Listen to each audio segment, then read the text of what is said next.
Kisah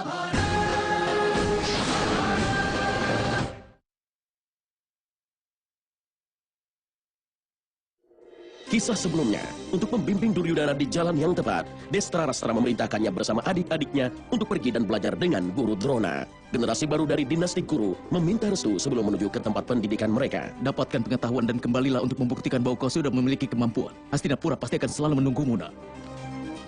Aku pasti akan dapatkan pengetahuan yang terbaik. Dan dengan keahlian memanahku, aku pasti akan selalu melindungi adik-adikku. Para pangeran Kuru pun terkejut melihat tempat pendidikannya. Duryodhana merasa senang sekali melihat persiapan yang luar biasa yang ada di sana. Dan langsung mengambil kesimpulan bahwa tempat itu sudah disiapkan oleh Paman Sangkuni. Kisah pun berlanjut.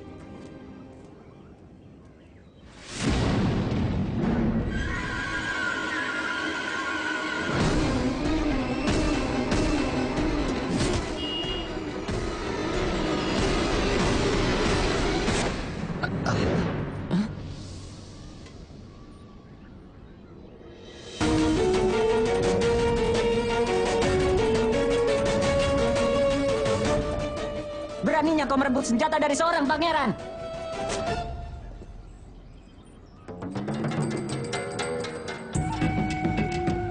Dursasana, kau ini jangan bodoh. Itu bukan berani, tapi itu namanya terlatih. Meskipun putra guru lebih muda dari kita harus anggap sebagai kakak tertua. Paman kami juga pernah berkata seperti itu. Jadi tolong terimalah salam kami berdua, teman. Kau sepertinya punya budaya juga. Aku sudah khawatir bahwa aku mungkin harus memaksa para pangeran Hastinapura untuk berubah tingkah laku mereka selama di sini. Apa arti lambang berlian di keningmu? Pusat ketajaman otakku dan kekuatan yang tanpa batas. Ini buah dari penebus dosa yang telah kulakukan di kelahiranku sebelumnya. Dengan ini, maka aku tidak akan pernah jatuh sakit dan menjadi tua.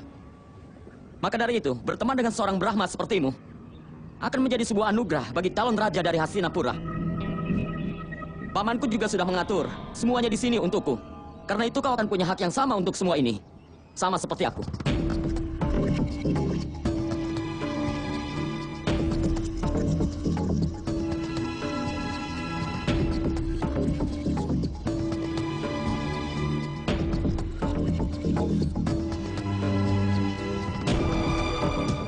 Sebuah lampu yang terbakar dengan minyak parfum.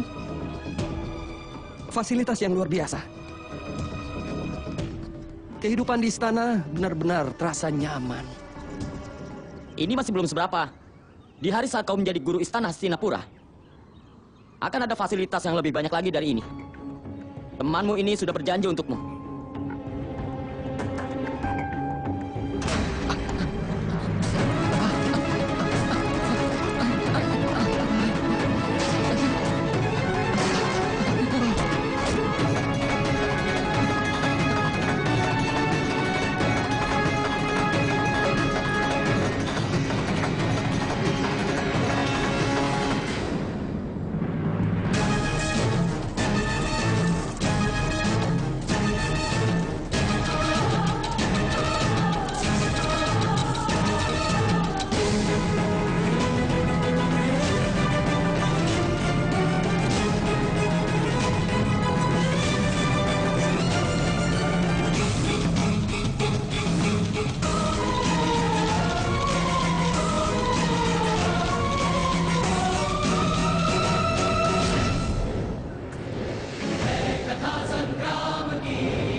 Makanan bisa saja dihidangkan di atas piring dari emas, tapi tidak ada yang boleh memasaknya.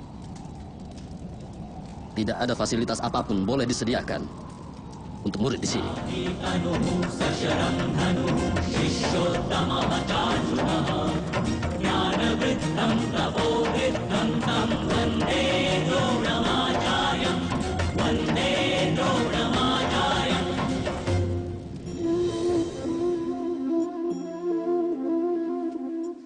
sudah jadi sifat alami manusia. Kalau dia menginginkan semua menjadi miliknya, keluarga dan anak-anaknya untuk mendapatkan semua kebahagiaan. Karena itulah kita selalu menjauh dari kerja keras dan juga masalah. Kita berusaha meningkatkan kenyamanan dan fasilitas kita. Memikirkan soal hidupmu. Bukankah kita selalu memberikan anak-anak kita kenyamanan dan juga fasilitas dalam hidup mereka? Tapi pernahkah terpikir olehmu, bagaimana kenyamanan bisa menguntungkan bagi mereka? Mereka yang mendapatkan kenyamanan dan fasilitas, akan seperti apakah hidup mereka? Kerja keras membuat tubuh mereka menjadi lebih sehat. Dan pada saat otak kita berhadapan dengan tantangan yang berat, maka itu jadi sesuatu yang lebih sulit.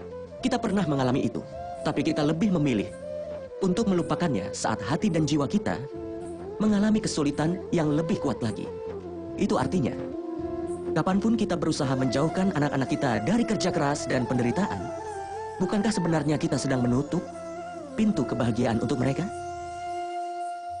Pikirkanlah hal itu.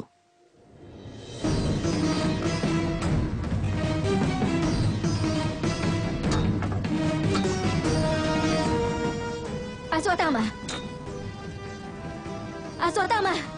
Anakku! Kain-kain indah dan emas itu, kenapa kau masukkan semua ke dalam api?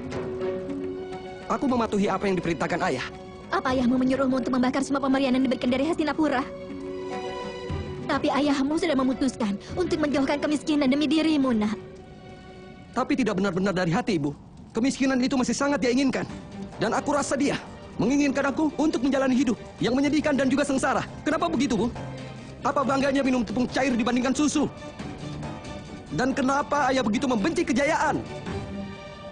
Hari ini aku sudah berteman dengan pangeran dari Hastinapura. Dan pangeran itu akan menjadi calon raja. Berteman dengannya bisa memberikan hidupku segala kenyamanan dan juga fasilitas. Tapi ayah sendiri, dia telah menutup pintu persahabatanku dengan mereka. Ada 4 macam persahabatan di dunia ini.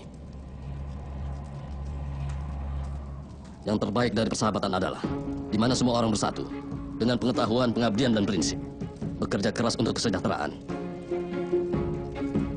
Persahabatan kedua adalah saat semua teman menjadi satu dan memikirkan keluarga mereka, dinasti, masyarakat, dan bangsanya. Persahabatan ketiga adalah bisnis, di mana usaha dilakukan untuk keuntungan bersama. Yang terakhir, yang terburuk, di mana semua dilakukan hanya demi kesenangan saja. Persahabatan macam apa yang kau bagi dengan pangeran dari Kuru? Keuntungan apa yang kau dapat dari persahabatan seperti itu? Apa yang telah kudapatkan dalam hidupku sampai sekarang? Yang bisa kupilih? Aswatama, jangan bicara seperti itu pada ayahmu. Biarkan dia bicara, Kripi. Aku juga bisa mengerti perasaannya. Tapi kau juga harus ingat, nak. Dia mau berteman denganmu sekarang karena kau adalah anak gurunya. Aku pernah percaya persahabatan seperti itu dan merasakan kepahitan dalam hidupku. Kau punya pengalaman pahit seperti itu karena harapanmu yang terlalu besar, suamiku. Aswatama sendiri hanya... Hanya? Apa kau gunakan kata hanya? Apa yang dia inginkan?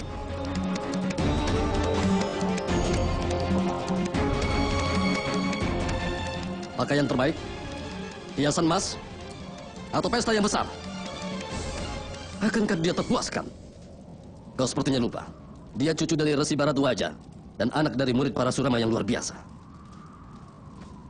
Dia harus jadi yang terbaik. Dia punya hak untuk tahta. Tahta dari Pancala.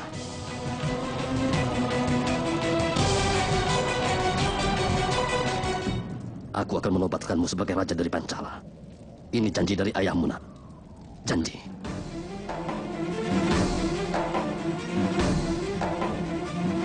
Selama aku belum bisa menobatkanmu sebagai raja dari Pancala, aku tidak akan bisa melupakan rasa malu yang kualami. Bagaimana itu bisa terjadi di antara semua pangeran Kuru?